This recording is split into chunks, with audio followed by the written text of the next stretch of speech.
Taurus, hi! Welcome to Mr. Queen PH at ito ang inyong weekly reading for January 8 to 14, 2023. This is a general reading, just take what resonates.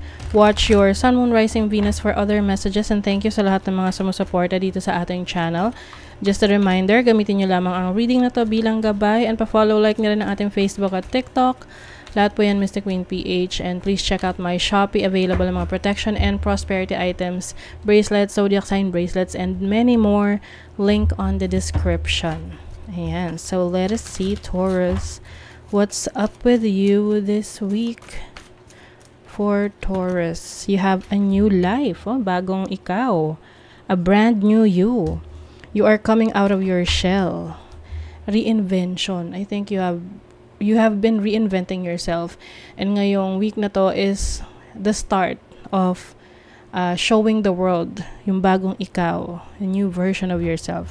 So meron ka mga binabago, maaring sa physical appearance mo, pwede rin tong sa iyong pananaw sa buhay. This can also mean a new career, a new business that you are starting, and mas confident ka. Yan, to be on your own. And with the Magician here, this is stepping into your own power.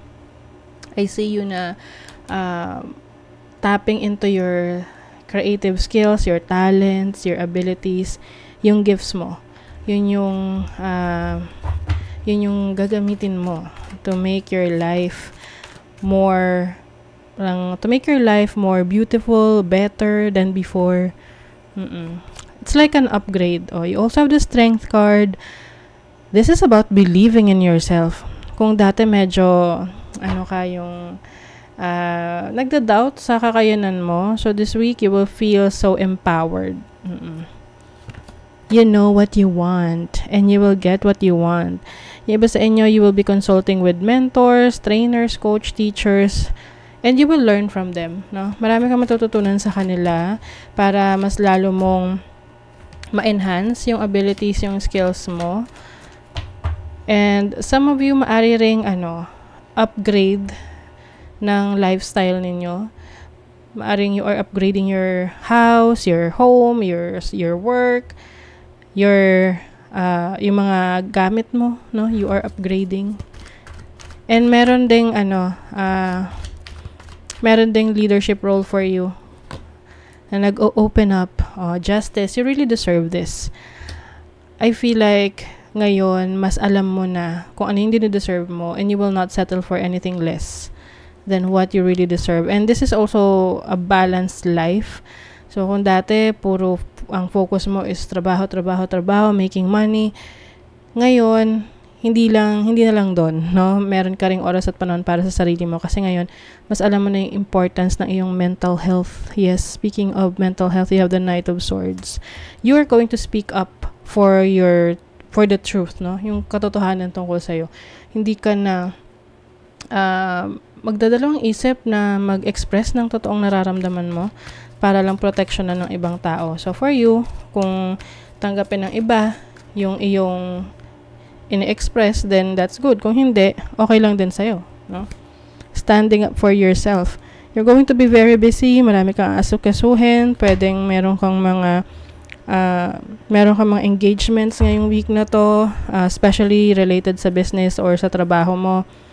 You are expanding. You are expanding your work, you're expanding your business, you are expanding yung kung ano yung meron ka ngayon. So, yung iba, pwedeng kung meron kang business, you are trying to add new products, services, or mas nilalawakan mo yung inventory mo ngayon, or nagkakaroon ka ng iba't ibang branches, no, sa ibang lugar.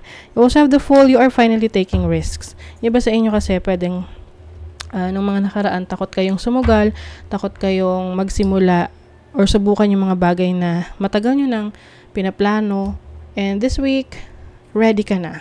Ang daming major happenings para sa inyo ngayong week na to. Maybe because of the brand new life that is happening. You have Mercury in Taurus in the second house. You will be talking up to a lot of people. Marami ka makakausap, pwedeng katrabaho, mga kanegosyo, business partners, clients this week related sa pera. Oo, pwedeng investments din yan.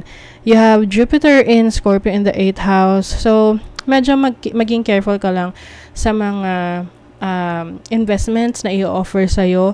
If they are too good to be true, then maybe it is really too good to be true. So, use your discernment.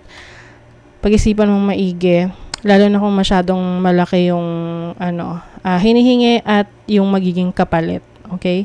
So, you have Mars in Leo in the 5th house.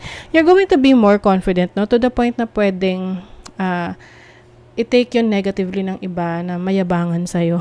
Oo. You also have Mercury and Scorpio in the 8th house. Ayan, mag-ingat sa mga ipinipilit na mga bagay-bagay sa'yo. Like, pinipilit kang pumasok sa negosyo na ganito or mag-invest sa ganitong klaseng company or sa ganitong business related sa finances mo. So, be very careful. And pag meron ka mga papasuking kontrata, make sure na binabasa mo yung clauses, lahat ng laman ng kontrata para maiwasan yung issue or problema in the future. Lalo na pag hindi mo binasa tapos yung pala, meron pala doon na hindi ka nag-agree pero pinirmahan mo na. So, it may cause some trouble in the future. Something better awaits for you, Taurus, in your career, in your finances. So, for those na ginagamit nyo ang inyong creative talents and skills sa negosyo, sa business, sa trabaho, magdadala to ng tagumpay sa inyo. The unknown brings wisdom when explored. Yes, you are going to explore something in your career, in your business na never mo pang na-try. And ito yung mas mag-i-improve ng financial situation mo dahil sa pagiging bukas sa mga bagong kaalaman. Yes, look at that. Meron ditong financial security, financial stability is coming to you. Yung iba sa inyo mas focus nyo ngayon, priority nyo yung savings, pag-iipon, kesa paggastos. Sa love life naman, merong interesado sa'yo, ini-stock ka, parang may pagnanasa sa'yo. But, I think pwedeng iniiwasan mo to or parang hindi mo gusto itong person na to. Maybe because iba yung ideals mo pagdating sa relationship. But, I think in the near future, pwedeng magbago yan. Lalo na kung itong person na to ay hindi pa siya totally nagpo-forward, nagka-come forward para sa'yo. Like, pwedeng pahaging-haging lang or paramdam lang pero wala talagang confirmation. Hayaan mo lang. Kasi kung talagang seryoso siya, magandang intentions niya, then mag-open up to sa'yo. Okay? So, that is your reading, Taurus. Kung nagustuhan nyo ito, naka-resonate kayo, mag-comment kayo dyan, like, share, subscribe, para lagi kayong updated sa ating mga readings. Thank you so much, Taurus. See you again.